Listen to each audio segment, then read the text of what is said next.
Kewirausahaan itu pasti tidak jauh dari passion. Tetapi saya sendiri masih belum tahu tentang passion saya sendiri dan kebingungan dalam passion. Apakah itu memang ada sejak lahir atau kita buat passion sendiri? Adanya latihan saat kuliah di mata kuliah kewirausahaan atau MPKM kewirausahaan saat kuliah di Ukrida.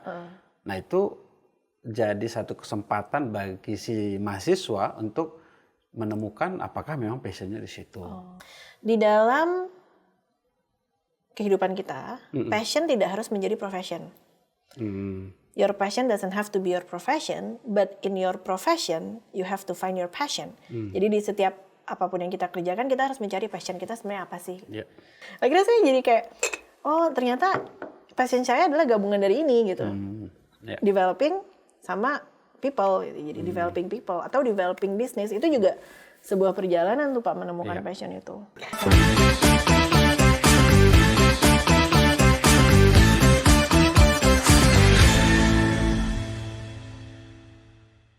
Selamat datang di Youthpreneur Hub, pusat inspirasi bisnis mahasiswa. Masih bersama saya, Elita, yang akan menjadi host kalian. Episode kali ini akan sedikit berbeda dari episode yang sebelum-sebelumnya. Kalau di episode yang lalu, saya bertanya narasumber yang menjawab, di episode kali ini, pertanyaannya datang dari mahasiswa. Dan narasumber saya dan saya sendiri yang akan menjawab pertanyaan-pertanyaannya. Narasumber kali ini juga sudah tidak asing untuk mahasiswa Ukrida. Bapak Prasasti Perangin-Angin, Kepala Unit Pengembangan Kreativitas Akademik dan Pengelola Hibah. Beliau juga dosen kewirausahaan dan mendampingi Hibah P2MW, Program Pengembangan Mahasiswa Wirausaha. Halo semua, senang bisa diundang di podcast hari ini. Terima kasih Pak Prasasti. Mungkin kita langsung aja kali ya ke pertanyaan yang pertama ya. Ini ada beberapa banyak pertanyaan yang sudah masuk dan sudah saya rangkum. Ada 15 pertanyaan, tapi nanti kita coba lihat bagaimana perbincangan kita kali ini ya. Oke, yang pertama, apakah seorang pebisnis bisa menjalankan sebuah usahanya hanya seorang diri saja? Nah, kalau menurut Pak Pras gimana tuh? Tentu saja nggak bisa ya, nggak bisa. Jadi kalau dalam literatur kewirausahaan itu salah satu mitos ya, banyak orang menganggap bisnis itu bisa individu. Nah ya bisnis nggak bisa, harus tim ya. Jadi kita di Ukrida juga biasanya mendorong mahasiswa mengelola bisnis secara kelompok ya, dan mau tidak mau ya, suka tidak suka ya harus tim. Oke. Ini sebenarnya pengen nanya lanjutan sih Pak. Nggak apa-apa. Timnya itu menurut Bapak yang efisien, efektif gitu berapa orang Pak? 3, minimal 3 sih saya kira cukup ya. Kalau timnya lebih besar lebih baik, tapi biasanya memang kalau lebih besar, kalau mahasiswa sedikit lebih sulit untuk mengorganisirnya. Tapi kalau 3, idealnya dia punya latar belakang yang berbeda, itu bagus sekali gitu ya, dalam sebuah kelompok wirausaha. Jadi maksudnya nggak cuma dari satu studi program gitu ya betul, Pak ya? Biar sudut pandangnya bisa luas. Ya. Betul-betul. Ini sedikit menambahkan juga buat para audiens, kalau pengalaman di kelas, di atas 5 orang biasanya ada yang namanya istilahnya free rider. Ya kalau di Bapak pernah nggak sih yang kayak satu kelompok tuh 6 orang terus yang kerja cuma 3-4, sisanya nebeng nama gitu ya. Oke, semoga itu juga sudah menjawab pertanyaannya. Nah, yang kedua, ini mungkin bisa digabung dengan pertanyaan yang ketiga nih. Bagaimana kewirausahaan membantu setiap orang untuk melakukan usaha hingga berkembang dengan baik? Terus pertanyaan yang ketiga, apakah kewirausahaan hanya sebatas jual beli produk atau membuat produk lalu menjualnya? Jadi apa arti sebenarnya dari kewirausahaan? Kalau yang pertama tadi, untuk bisa memulai sebuah usaha, tentu setiap orang punya latar belakang yang berbeda dan itu akan mempengaruhi. Tetapi dalam mata kuliah kewirausahaan di Ukrida kita yakin bahwa langkah-langkah yang kita ajarkan atau Bill Aulet katakan itu disiplin yang harus dimiliki oleh seorang calon wirausaha. Ya langkah-langkah itulah yang akan membentuk seseorang yang berbagai latar belakang tadi, memungkinkan ya, kalau menurut saya sih memungkinkan, nggak harus semua, tapi setidaknya dia akan berpeluang untuk memulai sebuah usaha baru melalui langkah-langkah itu, atau Bill Olet katakan tadi melalui disiplin itu. Jadi disiplin ini kan kayak latihan ya, kayak oh saya nih mau jadi atlet bulu tangkis ya butuh latihan ya, jadi butuh langkah-langkah sampai menjadi atlet tersebut begitu ya. Jadi atau enggak ya itu nanti setelah proses kita lihat, nggak harus jadi juga kan, nggak banyak juga orang jadi mau belajar atlet nggak jadi. Nah itu tadi berkaitan dengan pertanyaan kedua, apakah wirausaha sebatas jual beli produk? Tentu saja enggak, karena di dalamnya kan kita mulai dari merencanakan ya, mulai dari mengembangkan, mengelola dan di dalamnya banyak aspek tentunya ya, seperti inovasi ya, seperti ya tentu kita juga harus mengelola resiko, bisa saja kita mulai gagal.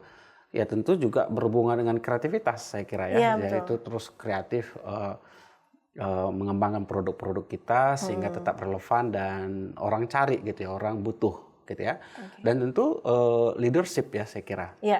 Aspek itu ada dalam entrepreneurship tersebut karena produknya ada nih bagus, lalu orangnya nggak bisa diatur atau saling satu yang lain nggak bisa komunikasi ya nggak jalan gitu ya. Oleh karena itu nggak sebatas itu wirausaha nggak harus jual gitu. Nggak cuman bikin produk doang, nggak cuman ngejual doang, nggak cuman cari opportunity doang, tapi ini apa ya, kayak satu kegiatan yang cukup kompleks sebenarnya ya. Itu makanya nggak ada ruginya sebenarnya bagi mahasiswa belajar wirausaha, meskipun endingnya ya akhirnya nggak buka usaha atau jadi karyawan misalnya kita katakan. Kenapa? Karena tadi proses dalam perencanaan, pengelolaan, pengembangan sebuah ide bisnis atau produk dalam wirausaha itu kepake dalam dunia kerja. Tentu kan bisa leadership. Kalau dia punya pengalaman nih mengorganisir timnya, ya di dunia kerja kan itu kepake. Pasti kepake ya inovasi apalagi ya pasti betul. Di dunia kerja si mahasiswa akan dituntut oleh perusahaan inovasi apa yang dia bisa kontribusikan. Begitu juga aspek-aspek yang lain saya kira, kreativitas, resiko dan seterusnya. Ini menarik juga sih Pak, karena istilah entrepreneurship itu kan sebenarnya kewirausasahaan gitu ya. Itu kan orang-orang beranggapan oh kita harus bikin usaha sendiri nih, kita harus punya produk yang kita bisa jual, kita harus bikin perusahaan dan lain sebagainya gitu. Tapi sebenarnya ada istilah intrapreneurship ya Pak ya, yang kalau teman-teman mau cari tahu itu artinya aspek-aspek kewirausahaan yang diterapkan di kantor sendiri gitu ya. Maksudnya jadi kita sebagai karyawan pun kita tetap menerapkan prinsip-prinsip entrepreneurship di perusahaan kita tempat kita bekerja gitu ya. Ya bisa terlihat nanti kan dalam kemampuan kita berinovasi gitu ya. Memberi kontribusi dalam pengembangan, menambahkan nilai tambah dari perusahaan kita seterusnya. Solution oriented, hal-hal yang seperti itu ya.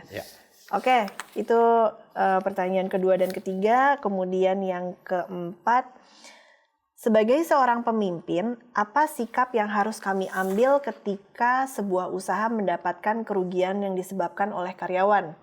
Nah, ini terkait dengan people. Oh, ini kalau udah ada usahanya berarti ya? Kalau udah jalan, betul. Udah ada produknya ya.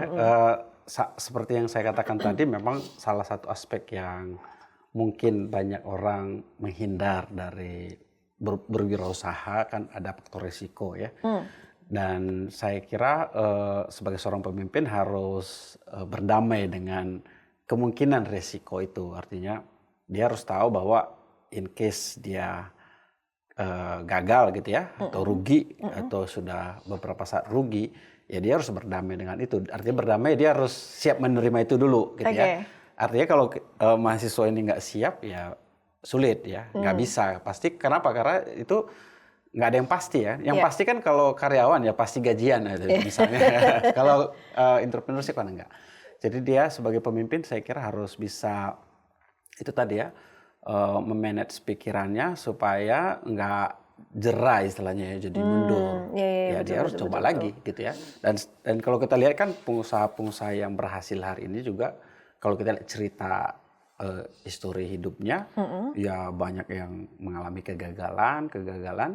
namun dia bisa memanage kegagalan itu atau bangkit dari kegagalan itu sehingga ya akhirnya berhasil seperti sekarang ini.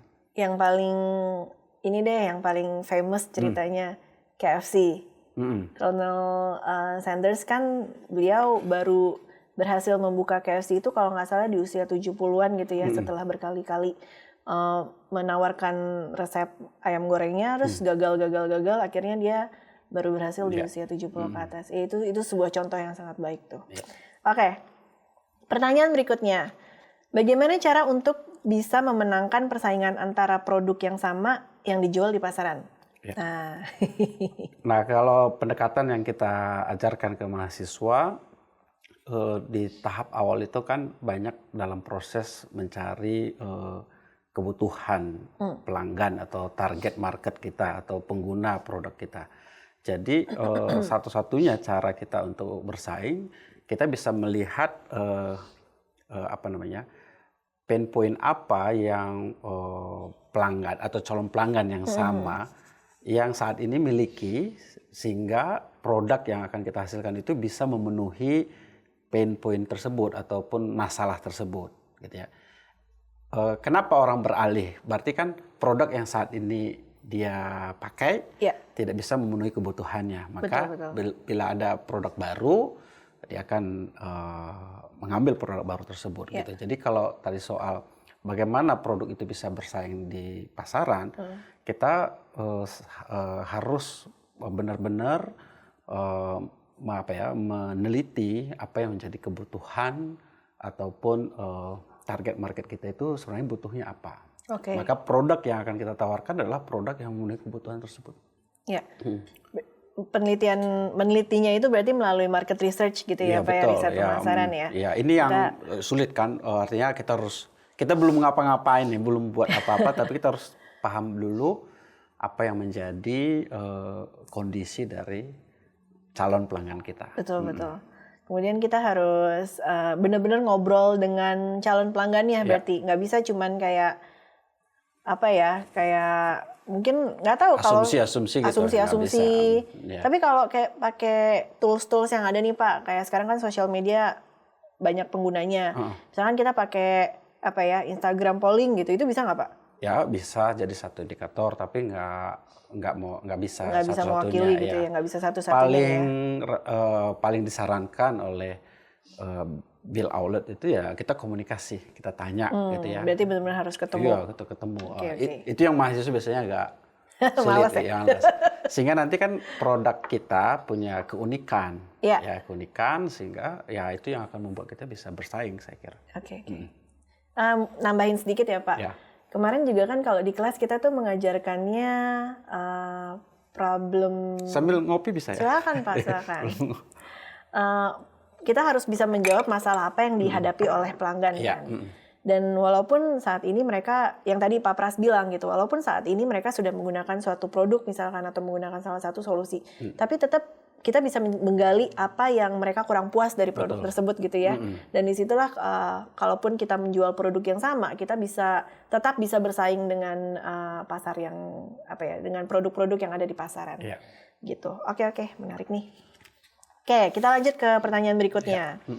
Gimana cara agar kita bisa menghadapi kegagalan ketika kita mengalami kegagalan berwirausaha dan ketika kita memulainya lagi kita takut untuk berwirausaha? Ini yang tadi sebenarnya udah dijawab ya, yang terkait dengan pemimpin itu.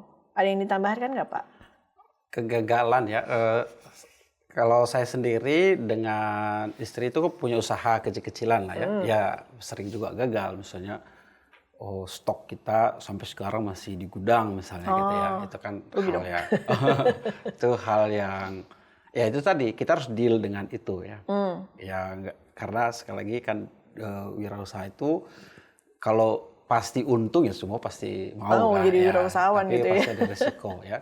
Dan saya memang nggak terlalu banyak pengalaman gagal berwirausaha, tapi itu tadi ya hal yang kecil misalnya. Beberapa tahun lalu kita punya usaha, kita stok, ya stoknya nggak habis kejual dan seterusnya. Itu kan ya risiko saya kira ya, bagian dari ya memang itu bagian dari wirausaha ya harus siap dengan itu. Sebenarnya saya tiba-tiba kepikiran gitu Pak. kegagalan berwirausaha gimana ya? Maksudnya ada beberapa hal yang sepertinya menunjukkan seseorang itu bisa menjadi pengusaha atau enggak. Kalau menurut saya ya, karena ini berdasarkan entah bacaan, entah pengalaman juga, observasi gitu.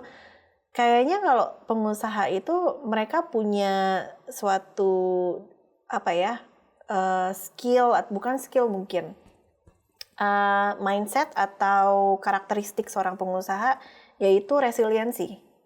Resilience, mereka tidak pantang menyerah gitu ya. Betul. Bahkan ketika gagal pun mereka masih punya niat untuk bangkit kembali gitu ya, untuk terus berjuang. Mungkin itu salah satu poin yang sebaiknya dimiliki oleh wirausahawan gitu ya Pak ya. Ya, tapi di samping itu kan, kalau itu kan soal karakter ya. Karakter ya. Ya kan Bapak. Misalnya saya orangnya gampang menyerah misalnya gitu ya. Itu soal ya mungkin itu ada dalam diri masing-masing. Itu tadi saya sebutkan pengalaman ya. Tapi kalau begitu kan jadinya nanti orang-orang yang demikian jadinya nggak mungkin berwirausaha. Nah itu yang makanya Bill Aulet tawarkan disiplin. Disiplin itu kan berarti sesuatu yang bisa dilatih. Betul. Sesuatu yang bisa dilatih.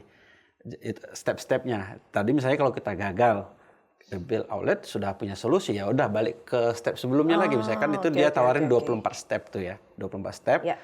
Kita gagal di step keberapa, dia akan kasih tahu kalau kita gagal di step ini, kita harus balik ke step berapa lagi gitu ya. Maka dengan demikian semua tetap berpeluang, meskipun ya anggaplah tadi ya dia gampang menyerah misalnya gitu ya. Kalau dia punya disiplin, ya tetap bisa. Berarti mungkin pertanyaan saya salah Pak, bukan harus punya, tapi membentuk itu menjadi sebuah karakter gitu. Betul. Memungkinkan nggak Pak? Memungkinkan sekali, memungkinkan. Karena kan semuanya, saya sih percaya proses kebiasaan ya, atau proses bisa karena bisa. Ya, karena kita coba akhirnya bisa gitu ya. Saya kira persis seperti kita latihan sesuatu ya. Saya orang pengen sekali naik gunung, lalu ya dia mulai dari bukit dulu, mulai dari sesuatu yang ringan-ringan dulu, akhirnya bisa manjat genteng gitu Pak. Misalnya gitu ya. Artinya kan dalam hidup ini apa saja kalau kita disiplin, saya cukup yakin bisa. Mungkin ada yang lebih cepat ya, ya ada yang lebih, ya ada yang akhirnya bisa mencapai level tertinggi ya. Berarti yang penting dimulai dulu aja gitu ya. Mulai dan ikutin stepnya tadi. Kalau yang kita ajarkan di Ukrida kan step-step itu ya, latihan itu, ikutin itu. Jadi kalau bisa membangun karakter itu atau kebiasaan itu ya harus mulai. Kalau nggak mulai ya kalau nggak akan nggak bisa terbangun gitu ya betul. Oke. Semoga terjawab tuh pertanyaannya, bagus banget. Oke. Yang pertanyaan ini menarik nih. Apakah kewirausahaan itu wajib untuk seluruh mahasiswa? Kenapa? Karena saya sendiri masih kurang punya semangat dalam berwirausaha. Jika iya, bagaimana untuk membangkitkan semangat berwirausaha? Oke. Kalau di Ukrida sekarang kan kalau kita petakan 80% lah prodi sudah mewajibkan. 80% lah ya. 20%-nya lagi sudah masuk pada opsi bisa memilih elektif ya. Secara kurikulum, Ukrida yakin materi atau latihan berwirausaha itu penting bagi mahasiswa, maka itu wajib. Artinya kan kalau kita lihat dalam kurikulum itu sesuatu yang wajib itu berarti kita percaya ini kompetensi yang akan berguna. Betul. In case dia tadi nggak buka usaha pun di dunia kerja dia butuh ya. Tapi untuk jadi wirausahanya memang ya saya kira nggak wajib ya. Maksudnya itu kan pilihan ya. Itu masing-masing orang motivasinya apa, kira-kira gitu ya. Jadi misalnya kalau motivasinya ingin jadi seperti Ciputra misalnya begitu ya, tentu berwirausaha dong gitu ya. Terjunnya ke ini ya properti dan sebagainya. Kalau ya atau passion juga orang sebut ya. Kalau dia pengennya ya jadi dosen kayak kita misalnya ya tentu itu masing-masing orang. Tapi saya kira itu tadi ya itu perlu dia miliki kemampuan harus itu. Iya, diikutin ya kelasnya. itu tetap harus diikutin karena sekali lagi proses pembelajarannya itu sangat bermanfaat di dunia kerja. Bahkan kalau menurut saya itu bisa jadi nilai tambah bagi seorang mahasiswa ya. Artinya waktu dia nanti misalnya wawancara kerja atau uji naik level dan sebagainya, itu kan nggak jauh-jauh dari kemampuan pemecahan masalah, inovasi, dan juga ya kelihatan dari kepemimpinannya. Betul, gitu betul. kan. Itu kan yang akan membuat dia naik level terus di dunia kerjanya nanti, sehingga itu ya sekali lagi nggak ada ruginya gitu ya. Artinya pembelajaran mata kuliah wirausaha ini hanya untuk orang yang saya punya usaha maka saya belajar gitu. Nah, nambahin juga Pak, jadi kewirausahaan itu kalau yang saya perhatikan gitu ya, yang ya kan saya juga S1 S2 kan terkait dengan kewirausahaan. Kemudian saya mengajarkan kewirausahaan dan banyak baca literatur tentang itu. Kewirausahaan itu kan sebenarnya bukan cuma soft skill ya Pak ya, tapi hard skill ya. Jadi penting untuk belajar kewirausahaan, untuk mengambil mata kuliah kewirausahaan. Ya maksudnya untuk yang wajib memang wajib diikuti, tapi untuk yang elektif silahkan mengambil kelas kewirausahaan karena di kelas kewirausahaan itu kita mengajarkan tidak hanya soft skill tapi juga hard skill-nya. Jadi kalau soft skill yang seperti tadi Pak Prasasti sudah bilang ada problem solving gitu ya, apalagi Pak leadership gitu. Tapi kalau hard skill-nya kita tetap harus mempelajari operations yang ada di bisnis itu apa aja gitu ya, baik dari segi pemasarannya, baik dari segi mungkin bagaimana membuat produknya. Dan ini yang saya ajarkan ke mahasiswa-mahasiswa yang lain atau mahasiswa-mahasiswa yang bertanya, sebenarnya menjadi apa ya, pengusaha atau mempelajari kewirausahaan itu bukan berarti kita harus bisa mengerjakan semuanya. Yang penting kita tahu dulu, nanti yang mengerjakan memang ada orang yang spesialis mengerjakan hal-hal tersebut. Kalau kita mungkin lemah di keuangan, seenggaknya kita paham dulu nih konsep keuangannya seperti apa gitu. Tapi nanti yang mengerjakan nggak harus kita. Ya itu makanya tadi butuh tim kan. Betul, itu juga iya. Oke, itu terkait dengan apakah wajib atau tidak, ya wajib sih. Yang wajib wajib. Yang tadi enggak, karena kalau nggak ada keinginannya tadi ada ya. Pertanyaan tadi kalau. Oh iya, kalau saya sendiri masih kurang punya semangat dalam kewirausahaan, bagaimana membangkitkan semangatnya? Mungkin dengan mencoba bisa mulai dulu, karena wirausaha ini kan berkaitan dengan keuntungan ya, nilai, ada peningkatan nilai dan sebagainya. Tentu semua manusia, semua kita lah ya suka cuan kan gitu ya. Mungkin dengan melihat enaknya berwirausaha itu akan membangkitkan semangatnya, karena usaha itu tentu meskipun ada risiko, tentu sangat menarik secara keuntungan. Ya, karena perusahaan-perusahaan kita, tim kita, keuntungannya untuk kita, gitu kan. Jadi tentu itu sangat menarik ya, sangat apa ya? Kalau saya berpikiran, kalau orang yang sudah berhasil dan usaha, mau libur kapan aja boleh, gajian apa terserah dia, gitu kan. Dan itu tentu bisa jadi salah satu motivasi ya. Kenapa nggak kita coba, gitu ya. Tapi kalau saya beda Pak. Kalau saya tuh suka dengan kewirausahaan karena saya suka di tahap awal kita tuh kan memecahkan masalah kan. Ya saya memang suka bikin onar juga, tapi saya suka juga dengan pemecahan masalah gitu. Nggak suka cuannya? Suka.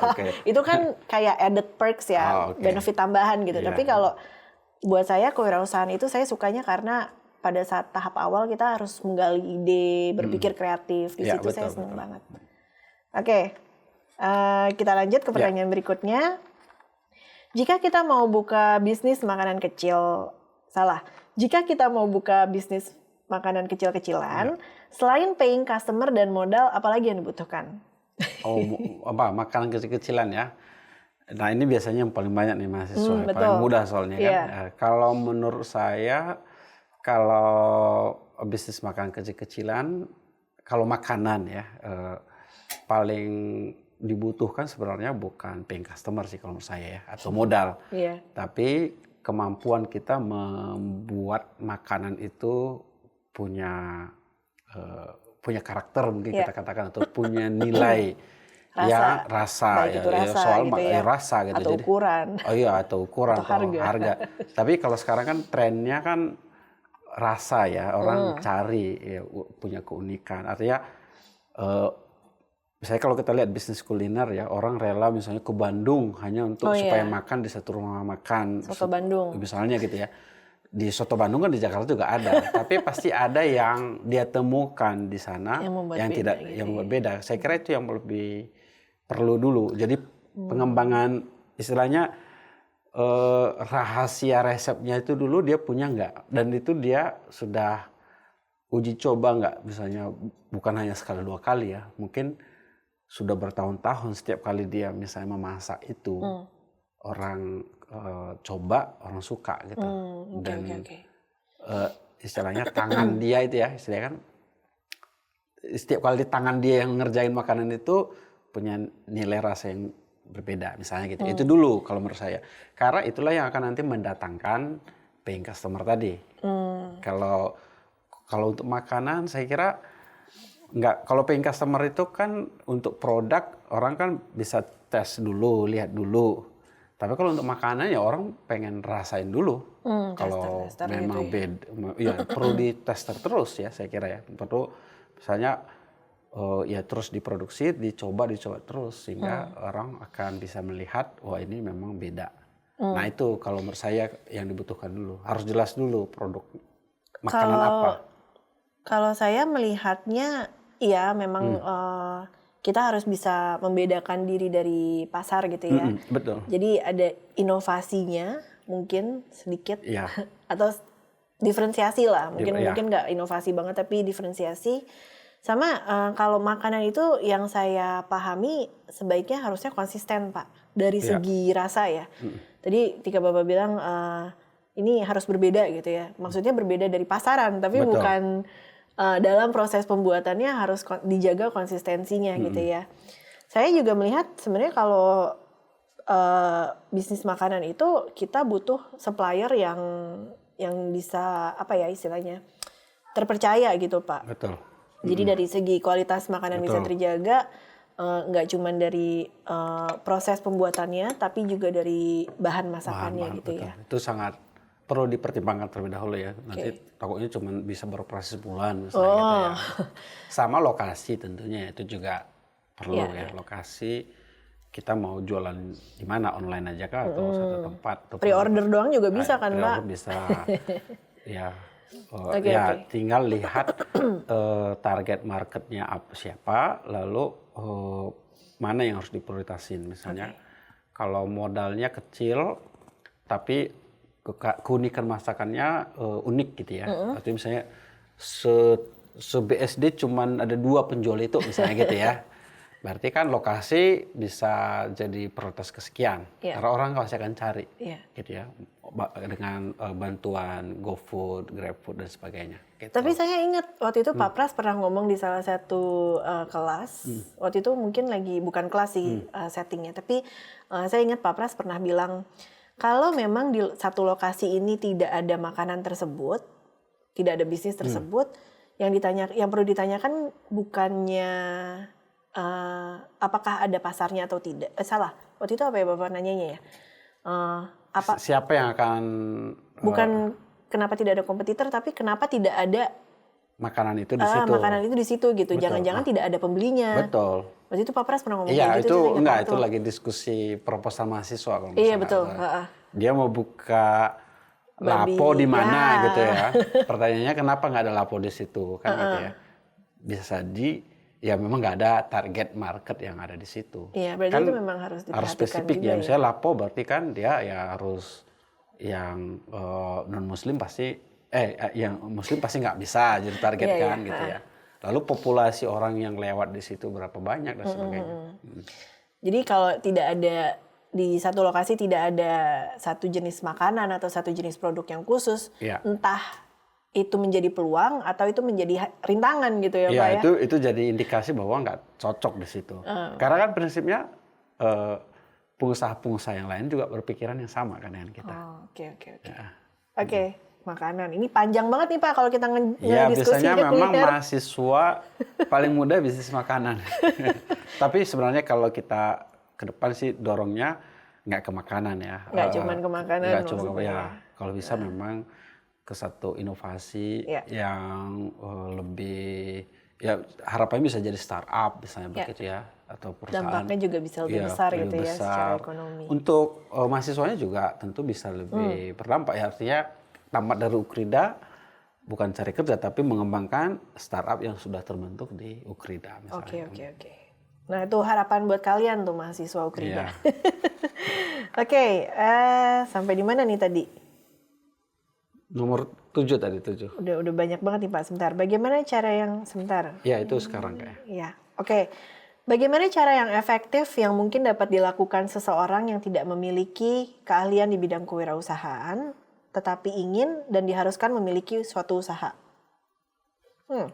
Gimana maksudnya? Mungkin agak mirip-mirip dengan yang nggak punya semangat itu kali Pak. Bagaimana cara yang efektif yang dapat dia dilakukan punya seseorang keinginan.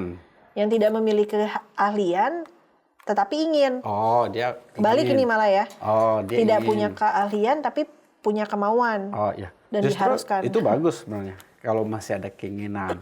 Gitu ya. Iya, justru bagus. Jadi berarti start awalnya bagus. Artinya dia punya keinginan ini kan. Dia punya betul. keinginan tapi Tapi nggak tidak punya keahlian. Nah, tentu sangat bagus bagi anak seperti ini. Artinya nanti dia antusias mengikuti latihan tadi. Step demi step tadi, langkah demi langkah tadi. Karena dia punya keinginan nih. Dia mau belajar berarti kan. Ya. Ya.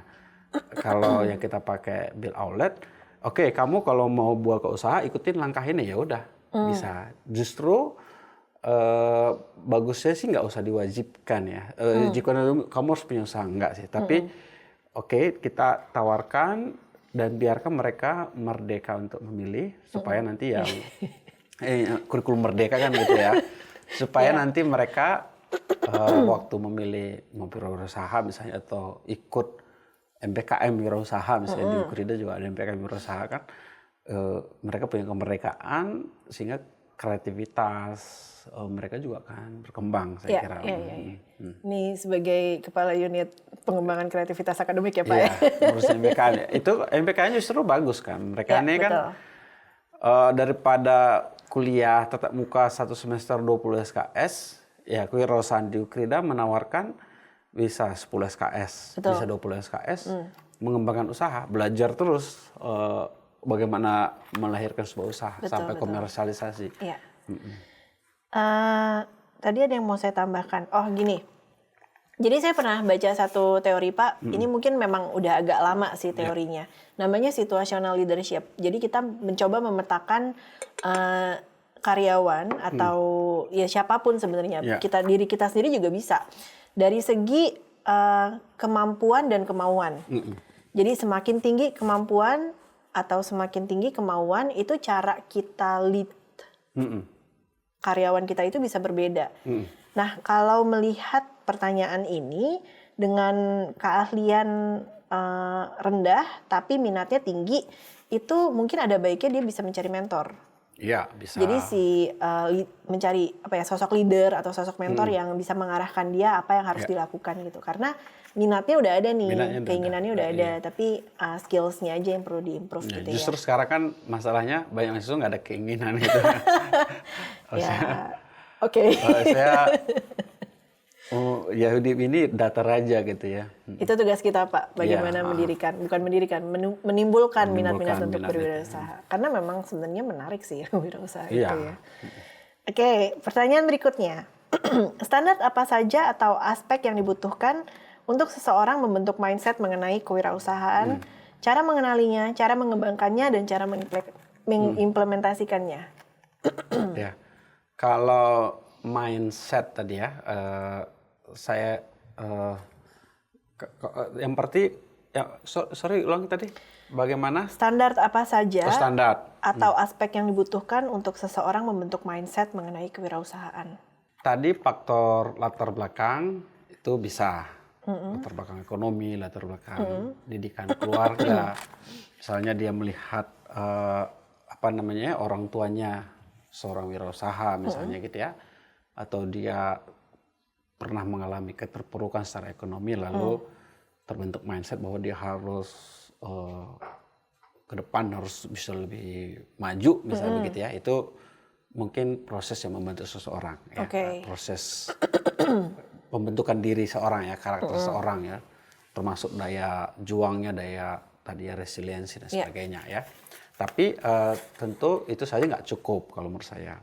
Jadi untuk proses itu nanti perlu dikembangkan kepada keahliannya gitu ya. Jadi dia perlu mengikuti step demi step dalam bagaimana membangun sebuah usaha. Jadi kalau menurut saya mindsetnya sudah ada, oke, modal dasar, tapi perlu dikembangkan lebih lanjut. Tetap perlu dikembangkan. Iya, karena kan kita nggak, kalau kita nggak coba, kita kan nggak kenal bisa saja diri kita, potensi kita. Mungkin dengan itu nanti bisa dikenali sih potensi apa yang dimiliki seorang tersebut. Oke. Menariknya sebenarnya yang dianggap mindset kewirausahaan pun secara teori itu masih macam-macam ya Pak, yang belum tersimpulkan Iya, dengan clear betul. gitu. Tapi dan banyak ini juga kan, banyak perdebatan ya. iya, betul. Dulu saya ingat profesor siapa ya, dosen di Ukrida, dia tiba pada satu titik kesimpulan justru wirausaha itu ya genetika. Oh. Gitu. Jadi dia sangat kuat meyakini itu ya. Tapi itu sekali lagi kan, bahkan cara ngajarkan kewirausahaan itu pun sangat banyak. Betul. Watwani misalnya Yeah. ya, punya pendekatan ya. Itu tadi ya, Bill Aulet punya pendekatan. Iya, betul. Ukrida selama ini juga mungkin punya pendekatan sendiri ya. Iya, Tapi saya kira nggak ada inilah ya, nggak ada mana yang paling Bagus, mana yang bagus paling ya, jelek sebagainya. gitu ya. Betul. Oke. Tapi kalau kita lihat tadi misalnya mindsetnya ada, tapi dia apa ya, mengembangkan itu hanya pakai mindset yang ada, itu kan gambling ya. Jadi nggak terukur. Maka kalau menurut saya pribadi ya, pendekatan 24 langkah disiplin entrepreneurship itu salah satu cara yang supaya nggak gambling gitu. Ya. Artinya dengan tingkat apa namanya ya, standar atau ukuran yang jelas. Misalnya kenapa produk itu kita kembangkan ya, karena jelas ada yang membutuhkan. Seberapa banyak marketnya, seberapa banyak peluang yang ada di pasar tersebut dan seterusnya. Oke. Ini menambahkan yang kemarin juga sempat ada pembicara tamu, topiknya tuh kalau nggak salah social media marketing. Pak Juanda, saya lupa nama belakangnya. Pak Juanda, saya pernah menanyakan hal yang mirip-mirip dengan itu. Bagaimana bisa tidak bisa menerima masukan gitu. Kalau nggak salah kurang lebih seperti itulah pertanyaannya. Nah, beliau tuh bilang setiap manusia tuh punya mindset, intinya ada 2. Fixed mindset sama growth mindset. Nah, pengusaha itu harus punya yang namanya growth mindset. Oh, jadi, iya, betul. jadi mereka selalu mengembangkan pola pikirnya mereka gitu. Nggak fix terhadap gue punya pola pikir ini, udah gue nggak mau berubah. Iya. Gitu kan ya? Betul. Oke. Ya. Kalau enggak ya pasti akan jadi sejarah gitu kan. Yang saya kayak Nokia sejarah, Iya, ya kan. Pernah gitu kan. Kodak juga pernah Ya. terpuruk itu yang gitu gede-gede ya. lah ya. Tapi yang kecil-kecil juga kan banyak ya sejarah ya. Usaha yang akhirnya pada awalnya mungkin dia punya mindset yang berkembang. Tapi lama-kelamaan karena mungkin sudah berhasil, jadi fix gitu kan. Seperti nggak akan tergantikan. Iya. Padahal kan kebutuhan, masalah itu kan terus berkembang. Tantangan pasar juga berubah terus tuh Pak. Oh, betul. Oke. Menarik nih. Lanjut, apakah membuka usaha sendiri akan lebih menguntungkan ketimbang kita bekerja di bawah bisnis atau perusahaan orang lain? Enggak lah. Plus minus ya, tergantung dari cara kitanya juga. berpikirnya nggak boleh begitu. Buka usaha pasti untung enggak. Kan banyak profesi ya, banyak peluang. Meskipun memang secara umum kalau kita lihat jadi wirausahaan itu jauh lebih menguntungkan kalau yang berhasil. Yang kita lihat kan yang berhasilnya nih ya. Jadi saya kira kembali ke passionnya kita, sukanya kita, atau kita ya memang terpanggil gitu ya kalau istilahnya itu untuk apa gitu, dan kita bisa menikmati prosesnya. Betul. Ya itu justru lebih baik ya. Jadi menguntungkan ini kalau saya kira kita bisa menikmati prosesnya. Ya. Jadi dosen pun kan menguntungkan juga bagi orang yang suka gitu kan. mengajar, Kalau bagi yang gitu ya. merasa terbeban setiap kali mengajar, mengeluh ya kan, berarti Mendingan nggak usah jadi oh, dosen, ya, jadi pengusaha gitu cari ya. usaha yang lain lah gitu ya. Kalau menurut saya dibilang lebih menguntungkan atau tidak, kita tergantung melihat dari aspek mananya dulu nih. Ya. Kalau dari segi ekonomi makro, pasti akan menguntungkan negara karena itu membuka lapangan pekerjaan Ya, baru gitu ya. betul. Tapi kalau dari Dan jadi berkat bagi banyak orang. Betul. Orang yang kerja dengan kita kan jadi sejahtera, ya itu. ya tergantung lah Pak kepemimpinannya kayak gimana. Ya, itu jadi bangkrut juga gitu kan. Ya. Jangan sampai. Ya. Tapi ya itu balik lagi. Kalau ditanya apakah menguntungkan atau tidak, itu tergantung dari aspek mana yang kita lihat gitu ya Pak. Betul. Ya. Oke, lanjut.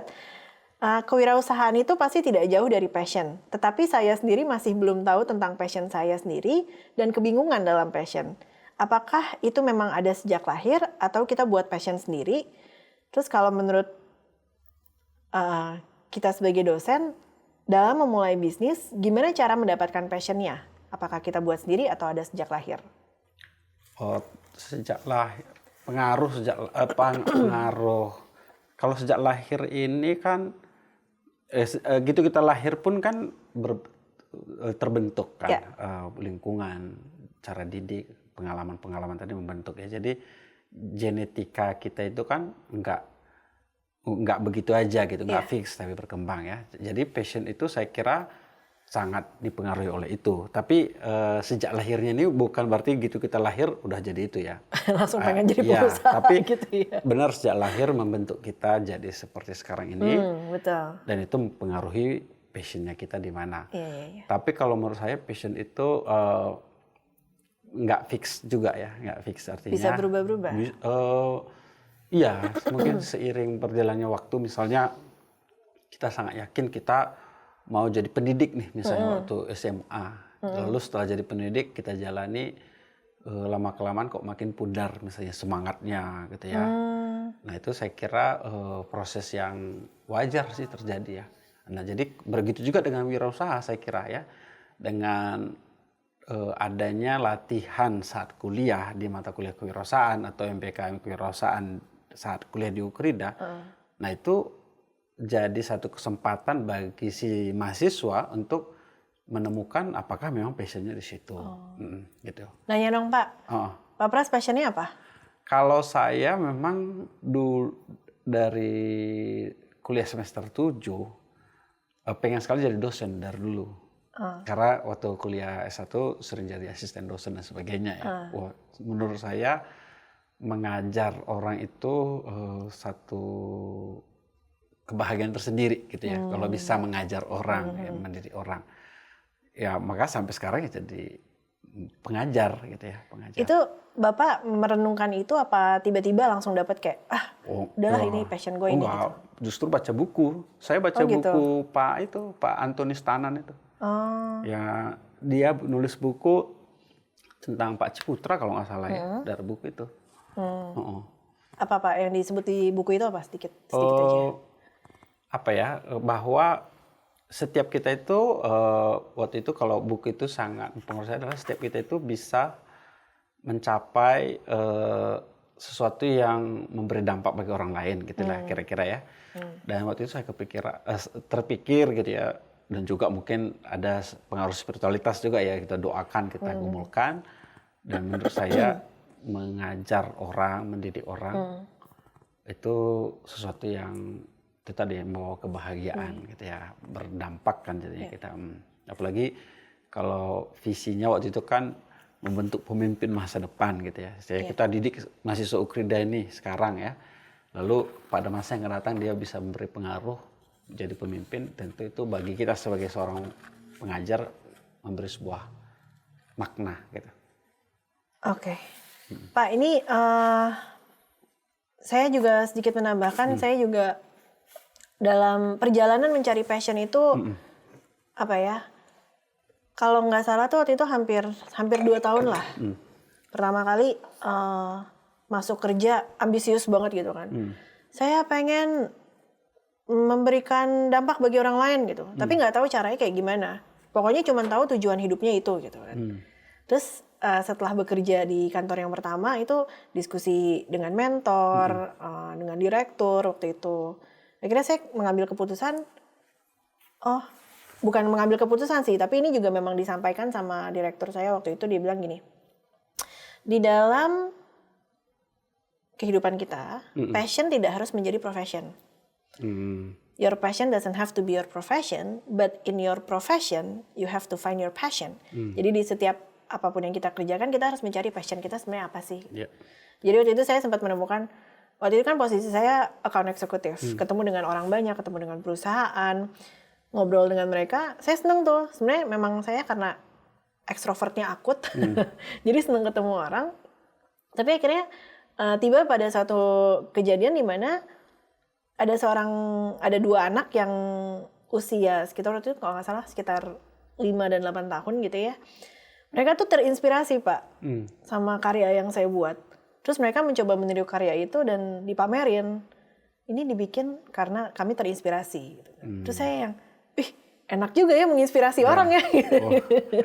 Baru ternyata kayak, bisa menginspirasi. Ternyata bisa juga menginspirasi orang. Akhirnya saya jadi kayak, oh ternyata passion saya adalah gabungan dari ini gitu. Yeah. Developing sama people, gitu. Jadi developing people atau developing business itu juga sebuah perjalanan tuh Pak menemukan passion itu. Memang bukan sesuatu yang langsung ditemukan dalam waktu 1-2 malam gitu ya. Tapi passion itu journey sih. Tapi saat mahasiswa ya saat kuliah ini sangat bagus. Pertanyaan yang sangat wajar kan ya. Justru kurikulum Merdeka sekarang MPKM itu kan ada bisa 3 semester ya mereka memilih. Justru karena banyak orang kuliahnya apa, passionnya apa gitu kan, nggak nyambung. Betul. Gitu. Nah sehingga banyak Pak sekali. Menteri sekarang memberi kesempatan mahasiswa boleh memilih gitu. Jadi mungkin menurut saya itu salah satu ya. Karena kan banyak orang kuliah pertanian. Iya. Saya punya teman lah ya. Skripsinya itu ngurusin hama gitu. Kerja ya jualan mobil. Apa hubungannya? Iya. Banyak. Saya juga mau menyebutkan tapi tidak mau menyinggung salah satu janganlah. Studi program di sini ya udahlah ya. Tapi memang betul sekali Pak. Jadi kuliahnya apa, kerjanya nggak sesuai dengan apa yang dikuliahin. Bapak ya satu pendidikan berarti memang sudah ini dong, sudah ngajar memang tahu gitu. Ya sengaja sejalan lah ya Pak ya. Oke, Pak, ini pertanyaannya juga masih ada beberapa, tapi mengingat waktu, sepertinya kita bisa save untuk yang next time-nya aja. Ada kata penutup dari Pak Pras? Oh, udah nih. Oke. Kata penutup ya. Kalau ini untuk mahasiswa ya. Untuk mahasiswa, untuk pertama, untuk audiens umum juga. Pertama, mahasiswa Ukrida harusnya bersyukur ya. Di Ukrida, kewirausahaan menjadi satu kegiatan yang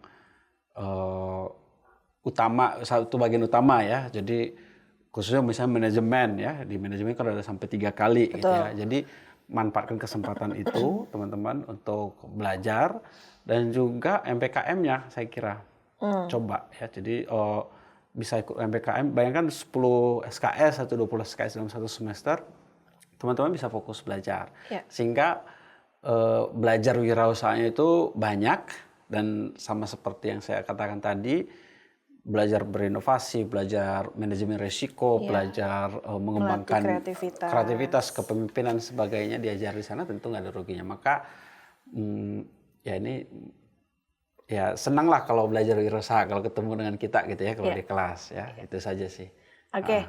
Terima kasih banyak Pak Pras. Sama-sama. Semoga next time kita bisa undang lagi. Kita say goodbye dulu buat audiens. Oke.